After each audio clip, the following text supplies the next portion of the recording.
Dear students, welcome to the class. आज की इस क्लास में एक्सप्लेन करने जा रहा हूं 3D ट्रांसलेशन। देखो 3D ट्रांसलेशन और 2D ट्रांसलेशन में सिर्फ एक ही फर्क है कि भैया यहाँ पे एक मेरे पास x एक्सिस था, y एक्सिस था। 2D के अंदर यहाँ पे क्या आ गया जी, मेरे पास एक एक्स्ट्रा फैक्टर आ गया, दैट इज z। तो x y z आपको पता है कि 3D के अंदर जो है वो आपके 3 डायमेंशन होते हैं। ट्रांसलेशन हमने 2D के अंदर भी क्या किया था कि भैया एक पोजीशन को चेंज करना है, मुझे शेप को चेंज नहीं करना। शेप चेंज हम शेयरिंग के अंदर करते हैं। ट्रांसलेशन में हम लोग सिर्फ क्या करते हैं कि मेरा एक ऑब्जेक्ट है, उसकी पोजीशन को हम क्या करते हैं, चेंज करते हैं। ठीक है ना, जैसे माउस की पोजीशन को हम चेंज करते रहते हैं अपनी स्क्रीन पे, बस सिर्फ पोजीशन चेंज करनी है। तो पोजीशन चेंज करने के लिए अब यहां पे अगर मैं जैसे 2D में किया था एज इट इज, अगर आपने 3D डायरेक्ट आए तो भैया पहले 2D कर लो, पहले लो लेवल कर लो, फिर हाई लेवल पे आना, क्योंकि आपको इजीली समझ में आ जाएगा।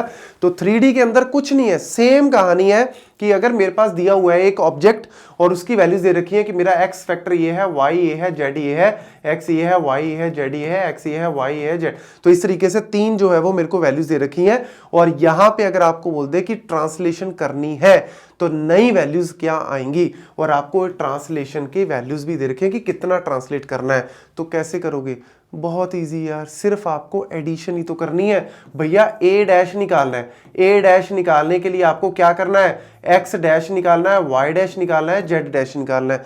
तो क्या करना है यार, x की वैल्यू क्या है मेरी यहाँ पे 1 है, y की वैल्यू क्या है 4 है, z की वैल्यू क्या है 7 है।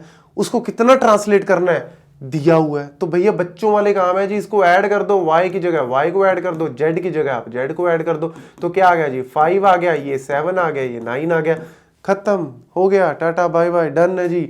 इसी तरीके से बी डैश कर लो, बी डैश में आपको क्या दे रखा है 5, 6 और 10, उसमें ऐड कर दो जी x वाली वैल्यू, क्योंकि ये y की है और ये z न्यू आएगा। ठीक है, तो 5 + 4 क्या आ गया 9, 6 + 3 क्या आ गया जी यहाँ पे 9, 10 + 2 क्या आ गया जी आपका 12, खत्म।